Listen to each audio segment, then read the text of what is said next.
Hello and welcome to this week's video. We are going to be talking about an interesting topic, confronting conflict constructively.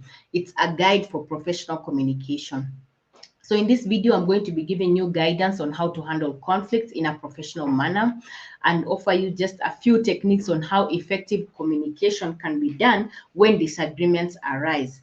I'll help you as a leader to be able to navigate the treacherous route of challenging conversations and how you can develop positive solutions. So this is something that is very interesting for you. But for those who don't know me yet, my name is Triza Kuka. I'm the lead coach at Pinnacle Executive Coaching.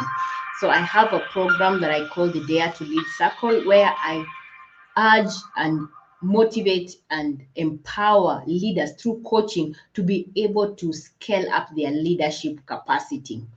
So today we are talking about conflict and how to manage it.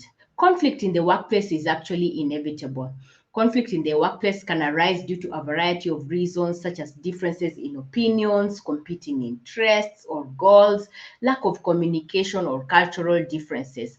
Other sources of conflict can be because of personality clashes between co-workers, power struggles between employees and their supervisors, or just a simple lack of respect for each other's viewpoints. Conflict can also be generated by external factors such as economic downturns, changes in management systems, or outside competition. But no matter the source of conflict, it's very important for everyone to recognize a conflict when it arises and to be able to address it quickly and effectively so that everyone in an organization or a business can continue to work in a productive environment. So managing conflicts will require you to understand how the disagreements arose, how they can be resolved, how employers should be therefore strive to create an open environment where everyone feels safe to express their ideas and concerns, even if they are in disagreement. So maybe at an advanced level, this can involve developing policies for addressing conflicts, encouraging collaboration between the different parties involved, and providing the resources that are necessary for resolving disputes. But everyone needs to know how they can be able to work out and just address conflict when it arises, and so that conflicts don't have to be detrimental to the success of an organization, and that everyone has an environment which is a healthy environment where people can work together productively and effectively. And so that's what I want to look at today. So what I want to say is that basically we have to confront conflict constructively when it arises. Conflict can be seen sometimes as a negative thing, but when you address it constructively, then it provides an opportunity for growth and understanding. Constructive confrontation of conflict can allow both parties to voice their grievances in a healthy way. It can help us to understand each other's perspective and to be able to reach a compromise which will benefit everyone involved.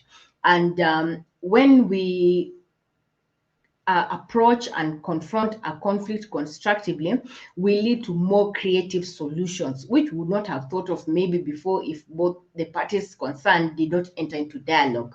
And therefore, fostering an environment of constructive confrontation of conflict is beneficial to the workplace as a whole.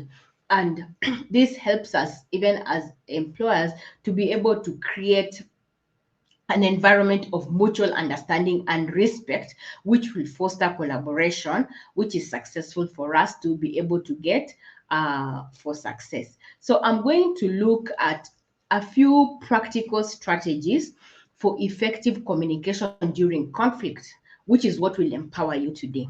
So the first one is self-reflection. Self-reflection is an important strategy for effective communication during conflict. It's important to look inward.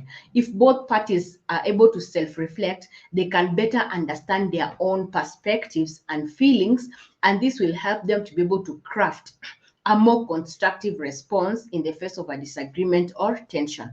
Additionally, it can help to create an atmosphere of mutual respect and understanding, which will make it easier for people to come into an agreement or a compromise.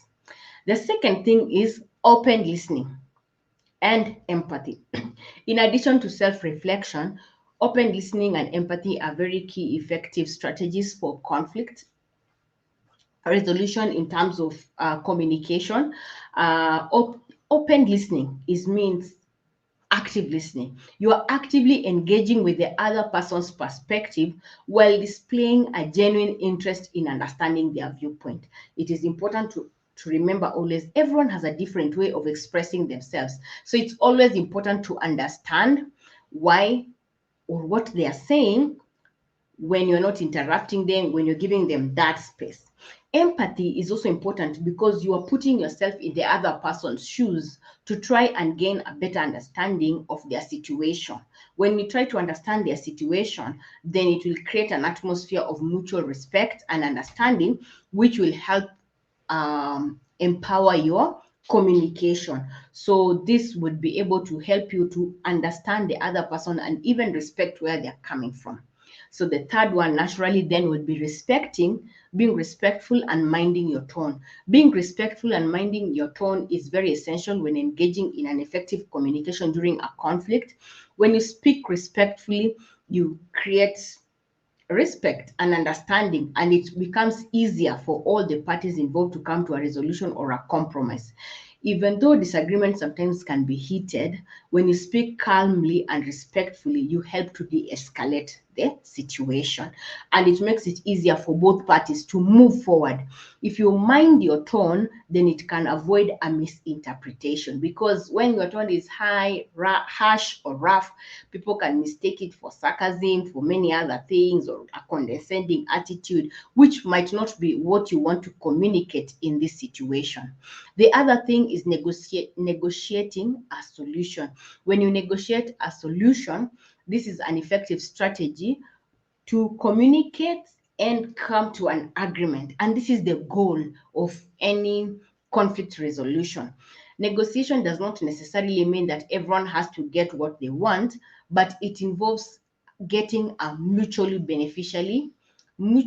beneficial outcome where both parties are satisfied with the result, or they actually recognize this is the best solution that would serve us for this situation.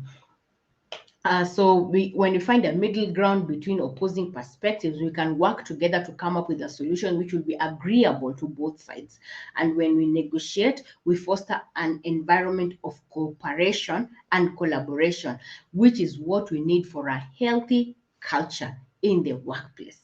So generally, if we want to conclude now on this, effective communication during conflict is essential to maintain a healthy workplace culture, and it will help us to resolve disagreements in a very constructive manner. When we are utilizing various strategies such as self-reflection, open listening, and empathy, if we are respectful and mindful of our tone, we negotiate and come up with a mutually agreeable solution, then we are able to resolve a conflict, we're able to communicate effectively, we're able to confront and handle an issue instead of sweeping it under the rug. So when we do this, we are better equipped to handle anything that would come out in our workplaces. So I hope you've picked one or two things that will help you to have a good day, a good week this coming time, and to be able to know what to do. So thank you so much for listening. And if you want to become a better leader and improve your leadership all around, please make sure to join me on my next video next week.